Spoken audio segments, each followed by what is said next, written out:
गलती हुई है, लेकिन खैर अब देखते हैं 3.5 के बाद क्या नंबर बैठते हैं। कल गैप अप या गैप डाउन सर्टेन है, लेकिन स्पेशली एनडीए अब 289 पे आ गया। 289 पे मतलब पिछले अगर आप आधे घंटे को देखें तो जो 296 97 पे था वो 289 पे, और अभी तो खैर आधी काउंटिंग बाकी है। पेन तो बढ़ रहा है। आपकी स्क्रीन पे 22,025 पे निफ्टी है। निफ्टी बैंक लेके आइए करीब करीब 27,373 के जोन में। मानस, क्योंकि पीएसयू बैंकिंग बास्केट यही वो धड़ा था जिसने कल की पूरी तेज़ी को स्पॉन्सर किया था, वो आज चारों खाने चित है। निफ्टी बैंक पे आपके प्रोजेक्शंस क्या हैं? जैसे कि अनुज ने एक बात कही ना, अभी एक पीढ़ी वो भी है जिसने अभी 200 EMA का एक्सपोनेंशियल में का टच आज पहली बार देखा होगा। क्या प्रोजेक्शंस है बैंक निफ्टी में नीचे की तरफ? क्योंकि बहुत से लोग आई थिंक अग्रेसर होते हैं कि ठीक है आज डिप आया बाय कर लो, बट क्या आउटलुक क्या आपका बैंक निफ्टी पे, और कौन इसकी डाउनसाइड को स्पॉन्सर करेगा पीएसयू बैंक्स में से? तो देखिए, अगर हम पीएसयू बैंक निफ्टी की बात करें तो बैंक निफ्टी अपने 100 डे मूविंग एवरेज के नीचे ट्रेड कर रहा है और 200 डे मूविंग एवरेज टेस्ट हुए थे बैंक निफ्टी में, और अब अगर ये 46,500 के नीचे जाएगा तो फिर एक नया डाउनसाइड शुरू होगा जिसमें शायद 45,000 तक के स्तर भी देखने को मिल सकते हैं। खरीदारी जैसा मैंने पहले मेंशन किया कि तब तक ना करें जब तक 100 डे मूविंग एवरेज के ऊपर बैंक निफ्टी सस्टेन ना करना लगे, जो कि 47,600 है। तो जब तक उसके ऊपर जाए नहीं और उसके ऊपर सस्टेन करना शुरू ना हो और उसके साथ साथ आईबी डाउन ना हो, विक्स डाउन ना हो, तब तक आपको खरीदारी नहीं करनी है। पीएसयू बैंकिंग की बात करें तो मेरे ख्याल से अगर डाउनसाइड की बात करें तो लीड तो definitely State Bank of India ही करेगा। ये स्टॉक अपने 50 डे मूविंग एवरेज के नीचे ट्रेड कर रहा है, 100 डे मूविंग एवरेज को टेस्ट किया है। अब अगर यहाँ पर एक ट्रेड लेना होगा तो इंतजार करना है दो स्तर का, या तो 820 के ऊपर निकले तब तो लॉन्ग साइड ट्रेड लेना है, लेकिन ये अगर अब 760 के नीचे फिसले तो शायद ये 200 दिनों का मूविंग एवरेज जो कि 700 रुपए है उसको भी टेस्ट कर सकता है। तो 760 के नीचे एक शॉर्ट कॉल ली जा सकती है जहां आपके स्टॉप लॉसेस 800 रुपए के ऊपर रहेंगे। ओके अच्छा, अभी हमें एक चंदन जी जुड़े हैं, मयूरेश जी और जतिन से भी बात करनी है। आ रहा हूँ आप सबके पास। दीपन जी, आप जाने से पहले अगर कोई एक आध स्टॉक बताना चाहें जो आप समझते हैं कि इस करेक्शन में थोड़ा लिया जाए, आगे अगर और मार्केट गिरे तो और लिया जाए।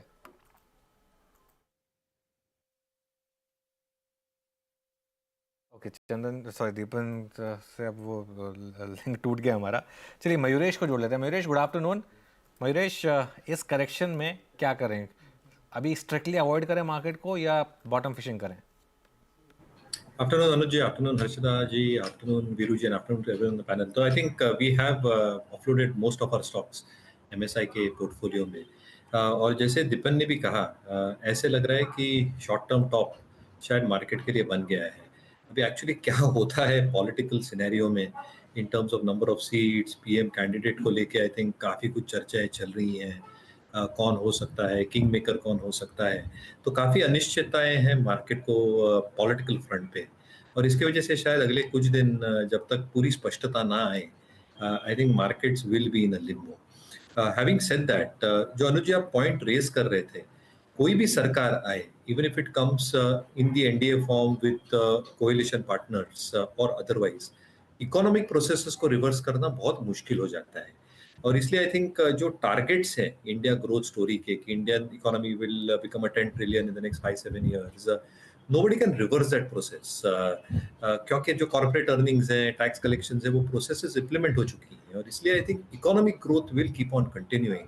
हाउएवर मार्केट्स क्योंकि एक बैरोमीटर होते हैं फॉरवर्ड लुकिंग नेचर के, इमीडिएट रिएक्शन पहले मार्केट पे आता है, और इसलिए आई थिंक मार्केट्स थोड़ा सॉफ्टनेस एग्जिबिट कर सकते हैं अगले कुछ दिनों, अगले 1-2 हफ्ते के लिए भी, और इसलिए मुझे लगता है आई थिंक एक short term top has definitely been made.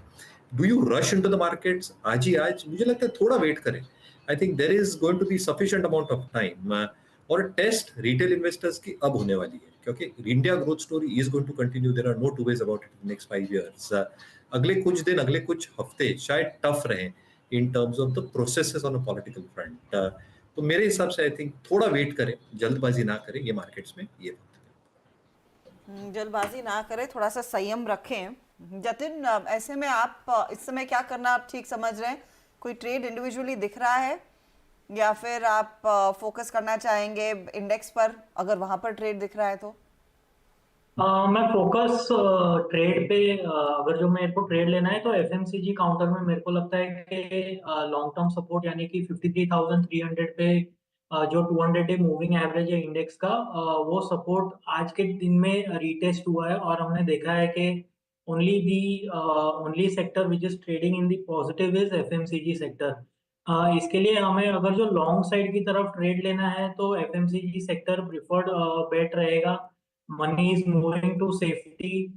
इसके लिए लगता है कि जब तक ये अनसर्टेनिटी का माहौल रहेगा तो मेरे को लगता है कि एफएमसीजी सेक्टर के स्टॉक्स में बाइंग मोमेंटम हमें देखने मिल सकता है। इसके लिए डाबर हमारी प्रिफर्ड पिक रहेगी। हमें लगता है कि 560 के स्टॉप लॉस से एक लॉन्ग ट्रेड लिया जा सकता है करंट लेवल से। टारगेट 595 और 605 के रहेंगे।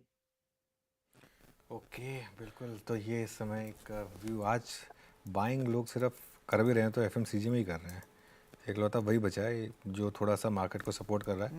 अच्छा, मैंने सन टीवी की बात की थी। देखिए क्या है, सन टीवी का एक बार चार्ट लेकर आइए। तमिलनाडु में ऑलमोस्ट क्लीन स्वीप है डीएमके का। वो जो बात चल रही थी ना, जो कि 6-7 सीटें आ जाएंगी शायद, वो अन्नमलाई वाला कोयम्बतूर वाली सीट, तो वहाँ पे तो कुछ तो हुआ है। मेरे एक दोस्त हैं, वो काफ़ी मतलब ऑब्वियसली उनका पॉलिटिकल व्यू का कम्प्लीटली मतलब लेफ्ट लीनिंग है। उनका तो ये व्यू था कि पूरा का पूरा स्वीप आने वाला है। और ऑब्वियसली जब हम डिस्कस कर रहे थे पॉलिटिकल स्टॉक्स में, हमने बात भी की थी उन कंपनियों की जो जिनके पॉलिटिकल कनेक्शंस हैं। हाँ। उसमें सन टीवी भी था, दयानिधि मारन ऑब्वियसली। तो वो एक क्लियर कट एक मूव वहाँ पर देखिए, 38 सीटें वहाँ पर तमिलनाडु में। तो ऐसा नहीं है कि मार्केट ने आज आपको अपॉर्चुनिटीज़ नहीं दी हैं, अपॉर्चुनिटीज़ दी हैं, इवन लॉन्ग साइड में भी अपॉर्चुनिटी दी है। For example Sun TV. Gaba sir, Sun TV का एक चार्ट चेक हो जाए, क्योंकि अब इस समय यही एक स्टॉक है जो थोड़ा सा मोमेंटम दिखा रहा है, 700 पार। Yes yes yes, Sun TV का जो चार्ट है 700, इनफैक्ट हमने लास्ट वीक डिस्कस किया था, ये शायद हर्षदा ने निकाला था करीब 650 के आसपास। हमने कहा था उस समय के 700 पार कर लेगा, क्यों रीजन था पता नहीं, लेकिन स्ट्रक्चरली एक अपमूव था। लेकिन इसमें लगता है कि अब भी इसमें स्ट्रेंथ है। अब 680 एक स्ट्रॉन्ग बेस बना है। अगर डिप भी मिलती है तो 680 तक वो बायबल रहेगी। स्टॉप होगा 660 का, फिर काफी डीप है। लेकिन इसका जो next technical target from higher time frame के स्ट्रक्चर से देखता हूं तो करीब 800 का है। तो yes, Sun TV is still a buy. Sun TV is a buy, और सन टीवी में एक बड़ा मूव राइटली सो आज देखने को मिला है। अच्छा, चंदन हमारे साथ है। चंदन, बताइए इस समय आपके डीलिंग रूम में किस बात पर सबसे ज्यादा चर्चा हो रही है? कुछ ट्रेड अटेम्प्ट किया है दोपहर क्लोजिंग के लिए या नहीं?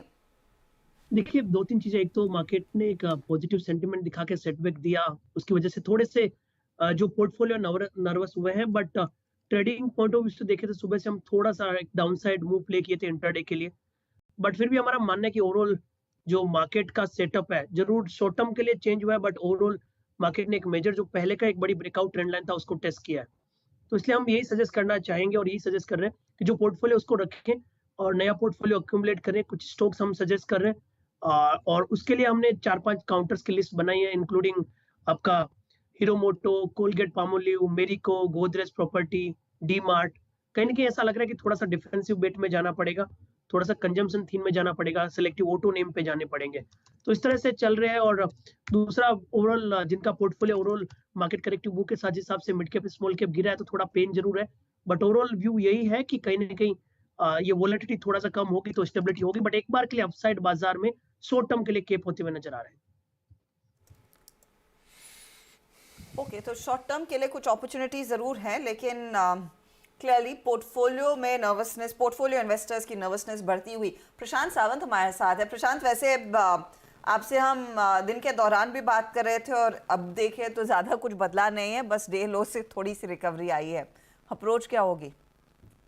Harsha ji, good afternoon to everyone and good afternoon the panel. तो यहाँ पे हर्षा जी बहुत क्लियर, अगर हम देखें तो अगर बाइंग स्पेसिफिक बात करनी हो तो मुझे एक ही स्टॉक नजर आया जो 200 दिनों से बाउंस होने के बाद अपनी ओपनिंग के ऊपर और डे हाई पे ट्रेड कर रहा है। वो होगा टाटा कंज्यूमर और करीबन 1085-86 पे ट्रेड कर रहा है। मुझे लग रहा है यहाँ एक्यूमुलेशन करना चाहिए क्योंकि ये काफी पिछले 2 महीने से अंडर परफॉर्म कर रहा था और एक अच्छे सपोर्ट से बाउंस हुआ है करीबन 1000 के। तो यहाँ पे स्टॉप लॉस हम अभी 1085 पे लेने के बाद रख सकते हैं 1060 पे। और यहाँ से आप जो स्विंग हाई बने हुए थे करीबन 1135, 1135, ये आप टारगेट मान के चल सकते। ओके, टाटा कंज्यूमर प्रोडक्ट्स आपकी 1087 पे बाय कॉल है। और पूरा एफएमसीजी अगर आप देखें बहुत स्ट्रॉन्ग मूव लेके ट्रेड करता हुआ इस पूरे अनिश्चित एनवायरनमेंट पे एक बार जरा दीवीज लैब भी लेके आइए आपकी स्क्रीन पर। और ये एक और स्टॉक जो कि आप इस वक्त लगभग आप समझ लीजिएगा कि एक डिसेंट ट्रेजेक्टरी में ट्रेड करता हुआ करीब 4339 पे। ये भी ब्रेकआउट के कगार पे था, हालांकि वो कन्वर्ट नहीं हो पाया। एक बार गोदरेज सीपी को लेके आइए 2% ऊपर, अभी तक मेरे ख्याल से कॉज में शुमार नहीं है। चंदन, आपकी रीडिंग गोदरेज सीपी पे क्या है? आई थिंक इनके चार्ट बाजार के सेटअप से बिल्कुल डिफरेंट है, बिल्कुल डिफरेंट। आई मीन एक रत्ती भर इम्पैक्ट नहीं है इसके वीकली, मंथली, डेली पर किसी भी प्रकार के आई थिंक प्रेशर का। 1335 पे आपको कैसा, आई मीन रीडिंग में लग कैसा रहा इस वक्त Godrej CP? Again defensive space. बिल्कुल, देखिए एक तो निफ्टी एफएमसीजी इस मार्केट की गिरावट के बावजूद भी अपने आप का पॉजिटिव गेन बनाया हुआ है कि मूविंग एवरेज सपोर्ट कर रहा है और पूरा का पूरा सेक्टर एक सपोर्ट बेस्ड बाइंग यहाँ पे देखने को मिल रहा है। गोदरेज सीपी की बात करें आप तो एक तो डेरिवेटिव्स में यहाँ पे लॉन्ग के बिल्टअप हुआ है और आज जो डिप हुआ था पैनिक में वो 1250 के आसपास था, जो एक मेजर पुराना रेजिस्टेंस होता था और exactly 50 day exponential moving average है। तो कहीं ना कहीं इन सब पॉकेट में बाइंग इंटरेस्ट बनेगी, पूरा सेक्टर यहाँ पे कहीं ना कहीं बाजार को एक सहारा देता हुआ नजर आएगा। तो पॉजिटिव बायस है हमारा, ऐसा मानना है इज ऑफ नाउ कि 1300 का एक मेजर सपोर्ट रहेगा। 1300 के सपोर्ट से 1420 तक के स्विंग यहाँ पे बन सकते हैं। ओके, चलिए कुछ और स्टॉक्स देख लेते हैं एक बार। Britannia, United Breweries, Nestle. फिर वो नेस्ले और यूबी दोनों साथ में चल रहे हैं। यूएसएल यूबीएल दोनों चल रहे हैं। नहीं, मैं कह रहा हूँ यूएसएल यूबी तो चल ही रहे हैं, नेस्ले भी साथ में चल रहा है। किसी को एनर्जी ड्रिंक चाहिए होगा आज, किसी को कुछ और चाहिए किसी ने, मैंने जब हमने हर्षद ने बोलता कि मैकडॉनल्ड्स डे हाई पे ट्वीट कर रहा है, तो आखिरकार ये क्यों कर रहा है? तो किसी ने लिखा ट्वीट पे कि ये खुशी और गम दोनों में दोनों जो कोई खुशी के लिए लेगा, कोई गम के लिए लेगा, दोनों के लिए यूज होगा। खैर ये आज अनफॉर्चुनेटली लेकिन ड्राई डे है तो एक दिन के लिए आपको रुकना पड़ेगा एक्सप्रेस करने के लिए। ऐसा है कि आई थिंक जो जिनको ये चाहिए होता है ना वो पहले से इसके लिए तैयार होते हैं, वो ड्राई डे की प्लानिंग बहुत पहले ही कर लेते हैं। दिल्ली में ड्राई डे का मतलब जानते हैं आप क्या होता है? सबसे ज्यादा बूट लेगी होगी कि हमें गुड़गांव जाना पड़ेगा। चलिए लेट्स नॉट गेट देयर, आगे बढ़ते हैं और थोड़ा से और कुछ स्टॉक्स चेक ले लेते हैं। वैसे ऐसा नहीं है कि मार्केट में बाइंग नहीं है, फार्मा में बाइंग है थोड़ी सी। Torrent Pharma, Divi's lab, Cipla, ये कुछ स्टॉक्स हैं जहाँ पर इस समय थोड़ी सी बाइंग है। प्रशांत जी, फार्मा में कोई स्टॉक आपके रेडार पर? अनुज जी, मेरे पर्सनल रडार पे औरो फार्मा है, काफी वक्त से था और इनफैक्ट आज जो प्राइस एक्शन हुई जहां इसने स्विंग लोज टेस्ट कर लिए वहां मुझे लगता है वीकर हैंड्स बाहर हो चुके हैं और अभी कंफर्टेबली 20 दिनों के एवरेज के ऊपर 1205 पे ट्रेड कर रहा है। यहाँ पे स्टॉप लॉस रखना चाहिए 1180, 1180, 1175 एक सेफर होगा पोजिशनल ट्रेड कैश में, और यहाँ से आप टारगेट रख सकते हो करीबन 1260-65 का। एक चीज़ मैं कहूँ, बहुत लोग 2004 का एग्जांपल दे रहे हैं और उसमें सही भी है हर्षदा फिरू कि 2004 में मार्केट ऐसे ही गिरा था, तो सरकार पलटी थी, उसके बाद एक बड़ी रैली आई थी। उस समय एक चीज़ ये थी कि मनमोहन सिंह प्राइम मिनिस्टर बने थे और चिदम्बरम फाइनेंस मिनिस्टर थे, तो वो कॉम्बिनेशन मार्केट को पसंद आया था। अभी कहते हैं इस बार क्या होने वाला है। वैसे अगेन मैं फिर बोल रहा हूँ, अभी भी क्लियर नहीं है, अभी भी जो ये नंबर स्टैंड आउट करते हैं उस नंबर से तो एनडीए की ही सरकार बनेगी, बस एक वीक सरकार बनेगी। जो स्ट्रॉन्ग सरकार बनने की हम एक्सपेक्टेशन लेके चल रहे थे उसके मुकाबले एक वीक सरकार बनेगी, ये माना जा रहा है। तो ऐसे में आपकी पोर्टफोलियो पोजिशनिंग क्या होनी चाहिए? व्हाइट ओक ग्रुप के फाउंडर प्रशांत खेमका हमारे साथ जुड़ गए। Prashant ji, good afternoon. एक व्यू बन रहा है मार्केट में कि बुल मार्केट भले ही इंटैक्ट रहे, लेकिन ये जो फेज था बुल मार्केट में पिछले 6 महीने वाला, जिसमें बेतहाशा तेजी हुई पीएसयूज में, बेतहाशा तेजी हुई सब डिफेंस रेलवे स्टॉक्स में, इसका आज एक एंड हुआ है। आपका क्या व्यू है? थैंक यू, धन्यवाद अनुज जी, हर्षदा और Virendra for having me on the show here. I think आप सही कह रहे हो अनुज जी कि एक जो मोमेंटम था, एक ट्रेंड था, बहुत मजबूती से जो ट्रेंड पिछले कह सकते कई 2-3 सालों से चल रहा था, बट नवंबर 30 के बाद में पर्टिकुलरली पिकअप हुआ था। स्टेट इलेक्शंस के बाद में दिसंबर 1 से बहुत तेजी पकड़ी थी वो ट्रेंड ने मोमेंटम के साथ। वो मोमेंटम आज एक उसे झटका लगा है, वो मोमेंटम ब्रेक हुआ है। एंड आज अभी के जो आंकड़े देखे तो उससे तो ऐसी धारणा रहेगी कि सरकार में कोई कंटिन्यूटी रहेगी पॉलिसीज की, पर वो जो मोमेंटम जो है वो जरूर ब्रेक जो हो गया है वो फिर से दोबारा उन्हीं सेक्टर्स में बिल्ड करना अनलाइकली लगता है। ओके, तो प्रशांत जी, इस समय क्योंकि बहुत पैसा डोमेस्टिक रिटेल इन्वेस्टर्स का आ रहा है और अब आपके पास भी डोमेस्टिक पैसा आता है एफआईएस के अलावा, आप किस तरीके की पोर्टफोलियो पोजीशनिंग इस समय करना ठीक समझेंगे और क्या अब इक्विटी मार्केट से अपने जो रिटर्न एक्सपेक्टेशंस हैं उनको थोड़ा सा मॉडरेट किया जाए?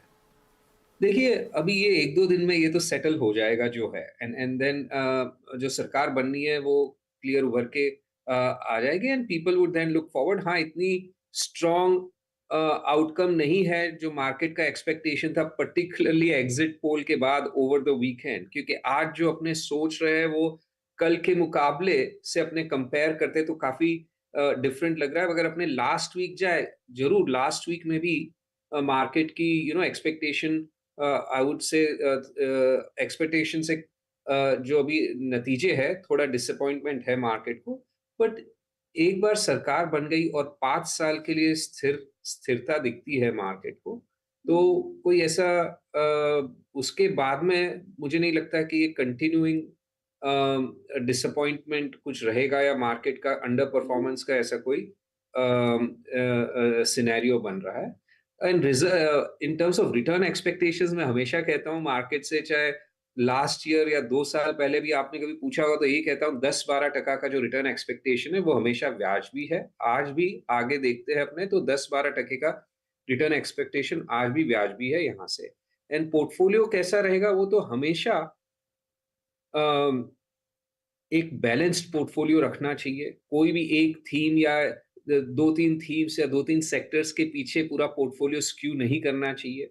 रिटेल इन्वेस्टर्स काफी ये गलती कर देते हैं कई बार, एंड कई फंड मैनेजर्स भी कर सकते हैं ऐसी गलती। ऐसे नहीं कहूंगा कि फंड मैनेजर्स से नहीं होती है गलती, बट एक संतुलन जो हम लोग बैलेंस्ड पोर्टफोलियो कंस्ट्रक्शन कहते हैं या एक संतुलित पोर्टफोलियो रखना बहुत अहम है।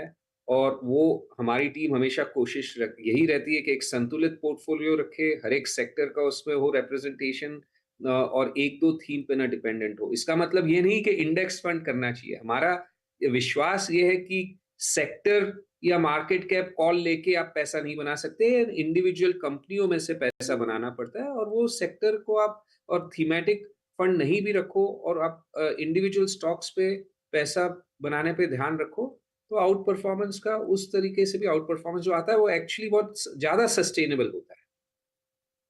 अब तक जो सबसे ज्यादा पैसा एक पॉकेट ने बनाकर दिया है वो सरकारी कंपनियां हैं।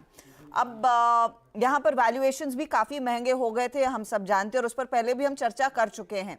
लेकिन कंस्ट्रिंग इन कंपनियों की तगड़ी ऑर्डर बुक बन चुकी है।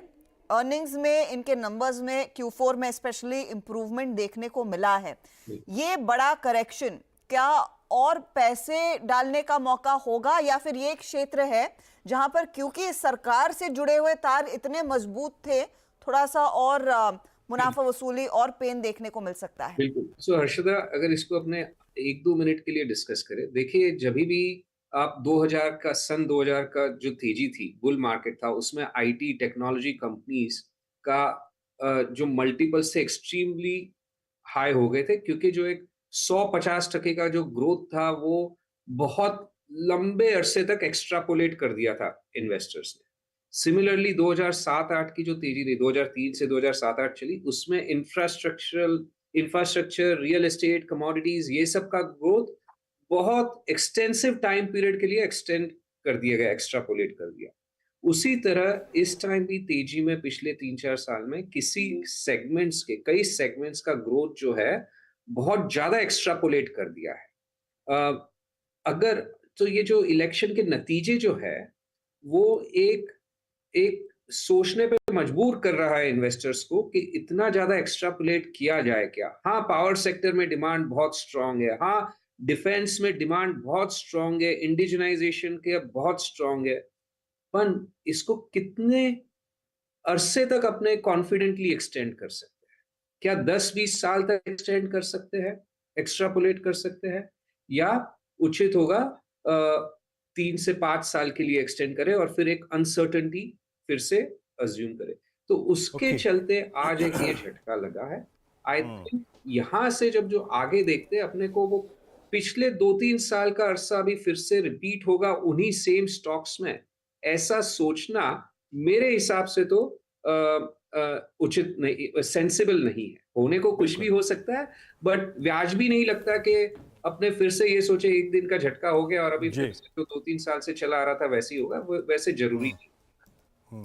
अच्छा प्रशांत सर, एक चीज़ पूछूं आपसे। आई थिंक आज का ये मैंडेट और unstable government, I think with lot of, I think दूसरी पार्टियां, रीजनल पार्टियां सरकार में, एक चीज़ और आई थिंक जब इक्विटी से हमारी एक्सपेक्टेशन जब मॉडरेट होंगी या फिर एक्चुअल धरातल पे आएंगी, एक एसेट क्लास जिस पे डेफिनेटली इम्पैक्ट पड़ने वाला है, जो मेरा अनुमान है वो है रियल स्टेट। आपको लगता है क्या एक मीनिंगफुल टॉप आज रियल स्टेट पे बना है?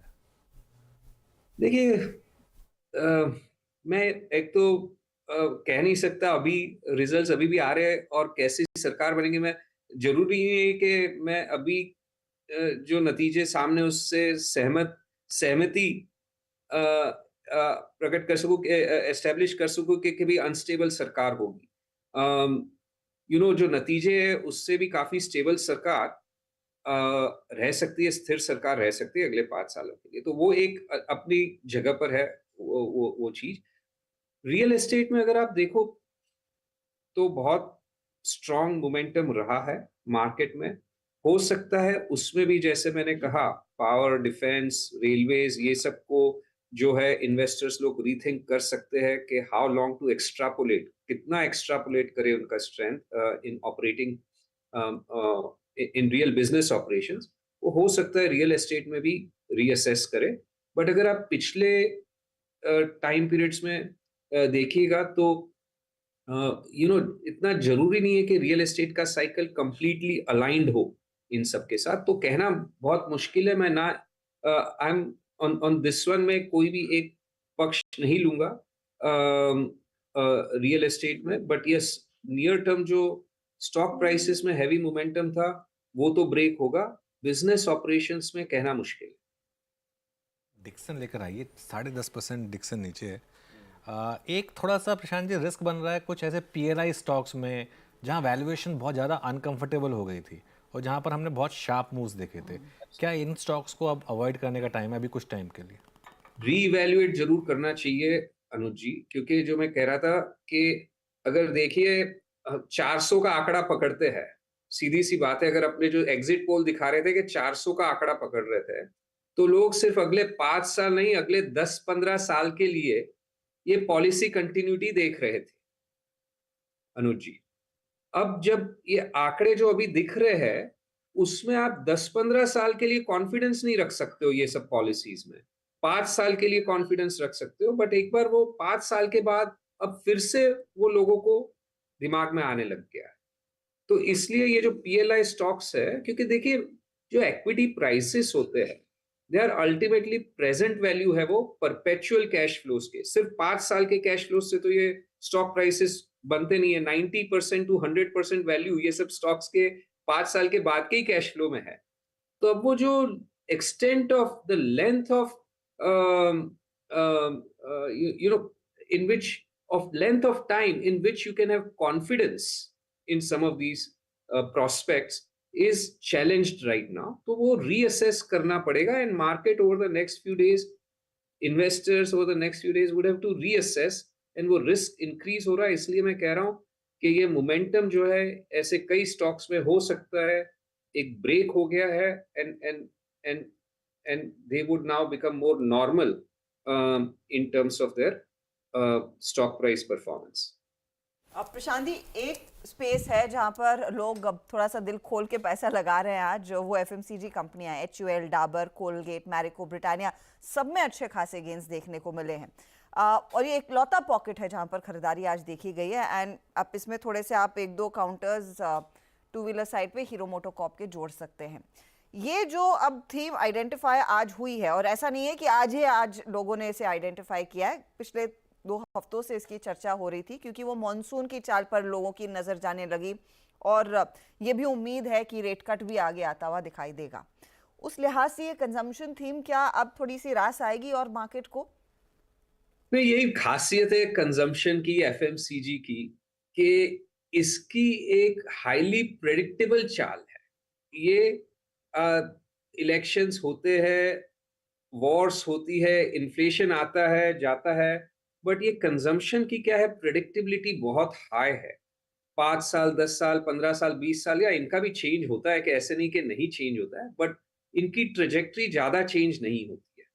तो जब रिस्क दूसरे सेक्टर्स में, दूसरे थीम्स में अनसर्टेनिटी काफी ज्यादा हो जाती है, तब सब लोगों को सेफ्टी एफएमसीजी में दिखती है, क्योंकि एफएमसीजी की प्रेडिक्टेबिलिटी में ज्यादा अंतर नहीं आता।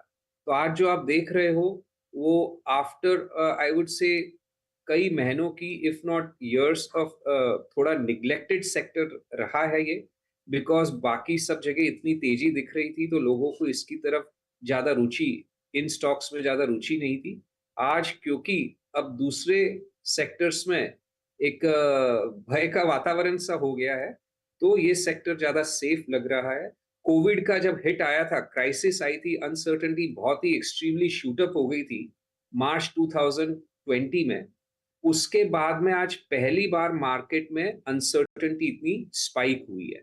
तो अगर आप देखिएगा तो 2020 के मार्च के महीने में भी जब वो क्राइसिस में था, तब ये जो एफएमसीजी स्टॉक्स है वही काफी आउट परफॉर्म किए होंगे, मुझे याद नहीं है, I mean I am not sure, numbers मुझे याद नहीं है, बट फार्मास्यूटिकल भी तभी तो आउट परफॉर्म किए होंगे, कोविड में सब दवा के स्टॉक्स काफी स्ट्रांग थे और एफएमसीजी स्ट्रांग थे। तो इस वजह से इट इज नॉट सरप्राइजिंग कि जब मार्केट किसी भी वक्त, यूजुअली जब मार्केट 4-5-10% नीचे हो, तो एफएमसीजी स्टॉक्स आर 90% तो मैं कहूंगा कम से कम कि आउट परफॉर्मेंस देते ही है उन दिनों। प्रशांत जी, बहुत बहुत शुक्रिया आज हमारे साथ जुड़ने के लिए। इतने इम्पोर्टेंट दिन पर आज आप यहाँ आए और हमसे बात की, उसके लिए बहुत बहुत शुक्रिया। बहुत बहुत धन्यवाद।